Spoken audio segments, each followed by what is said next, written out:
had a video at KEXP FM. That was a big video that got me into it, and I just wanted to do that myself and do something that I hadn't seen done before. So that was my motivation there. Beautiful. Current projects. What are you working on? What should people look out for? I'm working on a couple albums, instrumental albums, as if the world doesn't need more beats. But obviously, I got some beats coming through. I got Bowl Action 3 in the on the back burner. Most here should know about Bowl Election. Jimmy, tell us, how did Bowl Election come about? What was Bowl Election, and why was it so popular? It was a parody mix of Soulection, and I did a fake Joe K voice as Bull K, and I made all the beats, and it was like a 45-minute mix show. It got popular on SoundCloud because, I mean, Joe K at the time was sort of like a meme, and people were making fun of that style. And I just feel like there was no parody or like satire at the time in that format, so it kind of popped off. I went to LA for the first time, like right after Bull Action came out, and everyone knew me as the Bull Action guy. So, I mean, it worked out. So you got a lot of gigs playing as Bowl Election. And No, I didn't. No. Okay. But yeah, I got some stuff. I mean, I got some new plugins coming out. I got beats. I got sample packs. I just started streaming on Twitch. I got tracks with rappers coming out. I got hella shit. It's hard for me to organize it in thought, Yeah, well, that's okay. I mean, your Twitch stream is fairly organized in a chaotic way. We're getting there. Yeah. Listen. Thanks for having me on. It's a pleasure, and thank you for manning the air horn. I hope you can stick with us a little bit. All right. Yeah. The birds. Yeah, the birds, the seagulls. I love what you did with that. I love what you did with the Gravediggers remix. That was Gravediggers, right? Yeah. Suicide. It's at 1-800-SUICIDE? Yes, sir. Okay. However, being a mental health clinician, suicide is not a joke, especially in this time of COVID. So, if you are in pain or if anyone else is in pain, reach out to us if you need someone to talk to. We got your back, and we are family. We're a community here. That's what it's all about. So thank you, as always, for joining us and contributing to the community, and thank you for representing Toronto, Ontario, and Canada, doing what you do. So I know work's got to be out too. Eternal, and Laura, thank you for joining us. Thank you, everyone. Eternal, you want to jump in there real quick, or give me a little bit actually. If Raphael wants to do his thing. Yeah, we put Raphael on hold because he's so fresh. We don't want him to just roast everyone with all his knowledge and freshness. But let's jump back to Dr. Raphael Travis, one of our other special guests for the evening, chilling in Durban, South Africa, by way of where? Austin, Texas, ATX. Now, you are a New York head. Yeah. Originally from where? Long Island, Nassau County. I was born in Hempstead, lived there till about 5. Then moved to North Shore and Roslyn. I kind of bounced back and forth between Roslyn and Hempstead. My dad, he lived in Hempstead, so I was there every other weekend. That's right, Strong Island. That's what's up. Yeah. So how did you end up in Texas? What's this Texas thing all about? Long story short, my wife, she's from North Carolina, but she grew up here in Texas. And so, we bounced around. We met in Michigan, lived in DC for a while, moved out west to Cali. And then after having my daughter, we came to be closer to her parents and, need the support of the grandparents. And so that's how I got in Texas. It's crazy though. I never, at any point in my life, if you would have asked me would I end up living in Texas, especially coming from New York. Yeah, right. It's kind of a little bit of Austin certainly is easier to ease into from California or New York than maybe some other places, maybe Houston as well. But Texas is still kind of like, it's not the exactly same cultural landscape. Yeah, not at all. But I've enjoyed myself. I can't front and act like, I'm on the moon, it's been a good experience. Austin, is a pretty good city. It's a great city.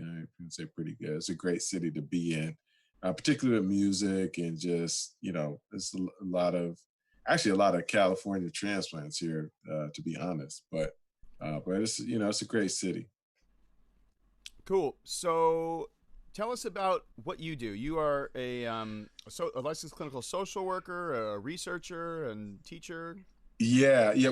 Before I introduce myself, first I just want to give some love to all the producers and creators and music makers that are here, man. I mean, this is like, I feel like I stumbled up into Disneyland with all these fire beats, For real. and I'm just a music fan at heart. At the end of the day, I'll talk about some different things, but at the end of the day, man, I love music. It's been a part of my life since all I could, as early as I can remember, and that's what's at the heart of all this, is just a love for music, and just to hear what y'all create, especially people talking about, yeah, I did this in 10 minutes and I did this, and like that's just bananas to me.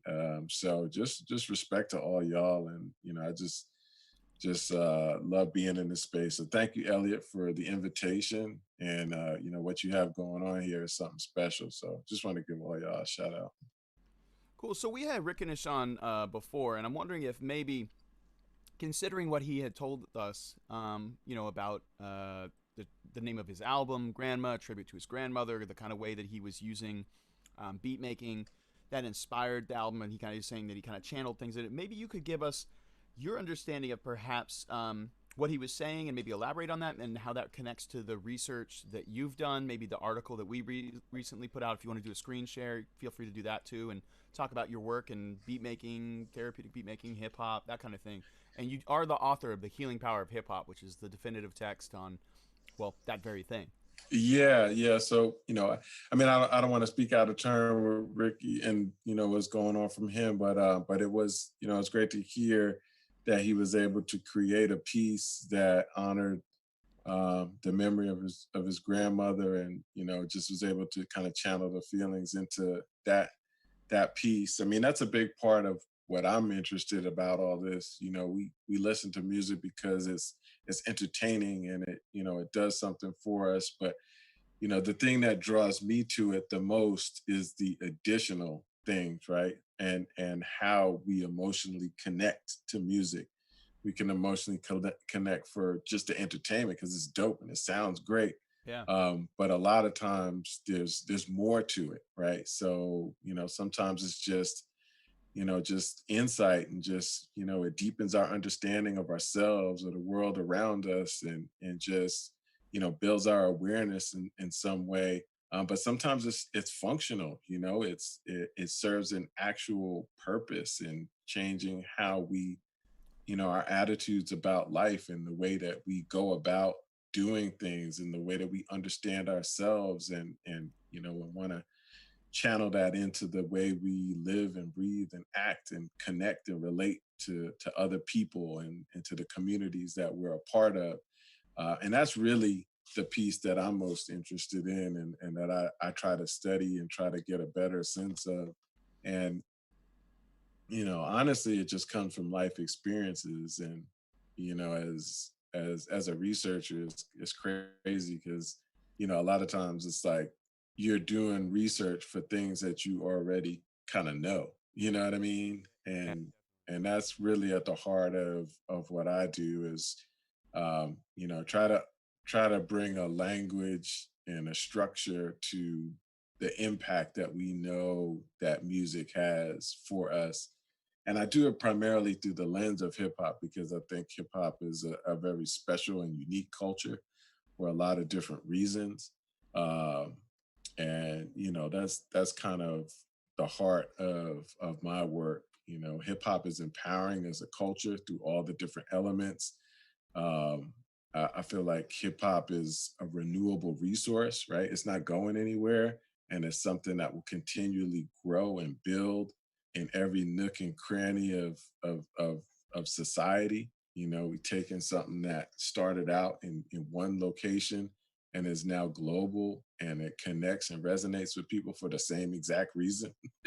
you know um, and and so that's really where all this comes from. And just the last little piece of it, though, I think is important because as much as we put into the culture and how empowering and beneficial it is that we still have to pay attention to the risky sides of it. We can't ignore that, because if we're not careful, the risky aspects of it can consume us. Kind of the moth to the flame analogy. You know what I mean? And so, that's a big part of what I do. It's a lot of different projects and things, but that's kind of, the introduction to what I do. So let's say someone who doesn't know very much about hip hop or has a strong opinion about it, thinks they know, says, oh, hip hop is it involves a lot of cursing and glorification, of crime or a criminal lifestyle and sociopathic stuff and objectification of women. All this kind of, I think it's a very fairly cliched and simplistic argument, but one that people have made.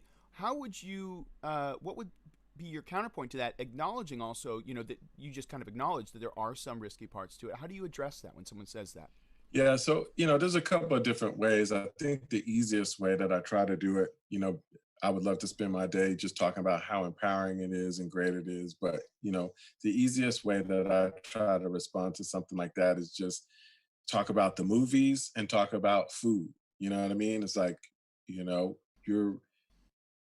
not going to stop going to the movies because there's a lot of violent movies out there, right? The movies are the movies. You're not writing off all of the movies because there's violent movies. You know how to put certain things in their place, and that's what we hope with the culture. Same thing with food, right? If you just eat desserts all day, and I'm a big fan of cheesecake, I know you're a big fan of ice cream. Yeah. If you eat ice cream all day, no judgment, Elliot, but but it's the same thing, right? So if you eat desserts for breakfast, lunch, and dinner, it's not a good look. But if you understand, to put dessert in its place, then that's what it is. But hip hop is an incredible culture. It's incredibly empowering for so many different reasons. Helps us understand ourselves better. It gives a language to people's lived experience and how they try to cope with adversity. Hip hop is incredibly unique in that it's always attuned to current events. What other music is constantly has a lens on current events and people's lived experience. It's always contextualizes people's place in the world, wherever it is. If you're, we were in Paris together, right? So, that's right. Wherever you find hip hop, it is localized, right? And it's localized in a narrative way that speaks to people's lived experience. And it's gonna be the highs and it's gonna be the lows, and that's why we just have to pay attention and be mature about how we think about what is created and how we analyze what's created and how we use it. There has to be, for me, this is just me speaking, and I'm not saying that I have all the answers. I'm just giving my perspective on this. Sure.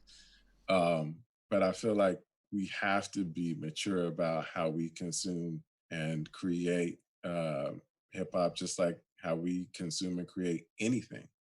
The food, our friends, our other entertainment, right? You have this is the thing that I always tell kids, right? So I'm like, I can't tell you what to listen to, because just like my parents couldn't tell me what to listen to when I was a kid. But I say, just like, yeah. But I say,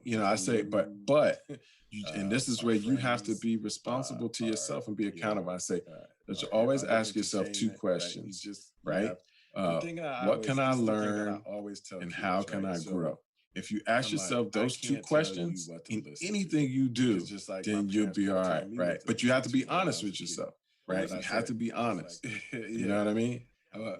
What can I learn and how can I grow? If you are honest with yourself and ask yourself those two questions, and whatever you consume, that will give you the opportunity to, be mature, and make healthy decisions. You know what I mean? If you ask yourself those two questions, so yeah, anything you do, then Cool. you'll And be I just want to say, I But you really have to be honest appreciate. with yourself, I feel that right? I've You learned a have to lot be from you honest. as a You know what I colleague, as mean? a co-researcher, as a What can I collaborator, as a learn, and friend. how can I But grow? those You two know, be questions, honest I with think, yourself are and ask really yourself those powerful two questions. Whatever That you consume can frame anything, that will right? give you And really the frame life, and opportunity to, really to me you know, speak be to mature the way that I see and you make approaching things in healthy terms of decisions. You understanding know what I mean? what are the Trajectories, trajectories, the So, yeah, direction, anything the you do, movement that we and kind of I see just within wanna hip say, hop. I You've really really kind of pointed out I that feel hip hop learned has to be these honest upward as a trajectories. You want to say a little bit more about that, and then we can kind of focus in on beat making and that kind of thing as well. Well, yeah, I mean, I'm I'm not sure which aspect. You know, you're talking about hip hop overall, or are you talking about just sort of our life trajectories and kind of how we grow and develop over time? You're talking about that kind of trajectory? About the narratives in hip hop that you've really Yeah. highlighted. Okay. Yeah. So I mean, you know, the thing that I've kind of come to around narratives, and this is really all music, but I feel like it's particularly powerful in hip hop is that we see these five themes that show up over and over and over again. And it's about esteem, resilience, About growth, the narratives in community, hip hop and that you've really change. highlighted. Right? These are things that you turn on, you know, music that came out 20 years ago, 30 years ago, 5 years ago. You tend to see the same theme show up. And you know, when we talk about esteem, it's really about, you know, how we feel. And at the end of the day, you know, we're all trying to feel better, right? We're trying to feel better about ourselves, our place in the world. You know, when we're talking about resilience, we're talking about doing better. We're talking about our ability to overcome the challenges that come our way. We tend to see we have obstacles and challenges. How do we cope? How do we make it through? And you hear that all the time in hip hop, right? That's the nature of hip hop in many ways is overcoming the struggle. How do we do that? Trying to feel better. And so, you know, you hear that over and over again. So that's the resilience. We talk about growth. We're talking about not just feeling better or doing better. We're talking about being better as a person, right? How can we be the best version of ourselves? So if you're talking about a track like way back in the days, like Nas's "I Can," you know, all the way up to Kendrick's "I," right? It's this idea of how can we be the best versions of ourselves, whether it's us talking about it or whether it's someone trying to encourage the listener to grow and be the best version of themselves. We also hear themes of community, right? So, you know, what groups are important to us, whether it's a song about, you know, the block or, you know, California love, or, you know, it's all of the, how many songs are about a block or a city or a crew or, you know, but it's that same idea of who do I belong to, you know, where are my allegiances, you know, who am I proud to be down with? That's all that idea of community that we all crave and aspire to. And then the last area is change, right? Talking about better conditions for the communities that we care about. You know, how can we make things better? You know, from back in the days, same idea, Public Enemy, Fight the Power, all the way up to Kendrick's All Right. And just every song that's talking about improving community conditions. But those are the themes that you hear over and over and over again in hip hop. And it's powerful because, you know, if you think about it, we have generation after generation saying the same thing in a way to try to buoy each other, right? To help us to get through and to feel powerful and to feel like we can. And it's just, it's incredibly powerful, you know, and the fact that it's attuned to what happens in our day-to-day experience, you know, I just feel like there's nothing like it. We have generation. Got it. So let's kind of zoom in on beat making. We got a bunch of beat makers in here that are playing beats. We've last week I heard 2, 3, 4, maybe 5 people say this is therapy for me, or this is therapeutic. What? How do you make sense of that? How do you interpret that? How do you understand that? Well, I mean, from from you, you brought me. So, for everybody out there, so I'm a hardcore lyrics guy, and I appreciate the overall. I appreciate everything that the vessel that brings that, and I feel like the beat make, and this is you are a beat maker, so this is just me as a lay outsider, just giving a little perspective, my thoughts on it. So you could be like, nah, you're whack, you don't know what you're talking about. But I was thinking about it, and I was like, for me, I feel like the beat makers are really the architects of this whole experience, and they have the ability, y'all have the ability to really scaffold, you know what I mean, what are really unique cultural realities and identities, and to create a soundscape for people to be able to express their lived experience. And I feel like it's powerful. We're talking about South Africa, right? So it made me think of when I went to South Africa. It was a bunch of us. We were all in grad school, but one of the young women that went with us, she was an architect. And what was dope, I always had my ideas of what an architect was, but she came to South Africa, somewhere else. So it wasn't like there's this universal idea of how you build and how you construct space, but it needs to be attuned to that unique cultural reality. And so anyway, that's what I feel that's what I feel like beat makers are kind of, you get all the hybridity and nuance and, mixing of cultures and ideas and all that kind of stuff. But anyway, yeah, so I don't know, that's a long answer too. And I don't even think I answered your question, but that was just what's going on. That's cool. So look, you were the lead author on 2 articles that we put out in the past several months. Yeah. In pretty respectable journal articles and journals. Do you want to maybe do a screen share real quick, show the articles that we can maybe say a couple words about it? And because I think it's cool for beat makers to see. Hopefully, beat makers can human behavior in the social environment. It's a pretty serious academic journal. The title of the article is Hip Hop Empowerment and Therapeutic Beat Making: Potential Solutions for Summer Learning Loss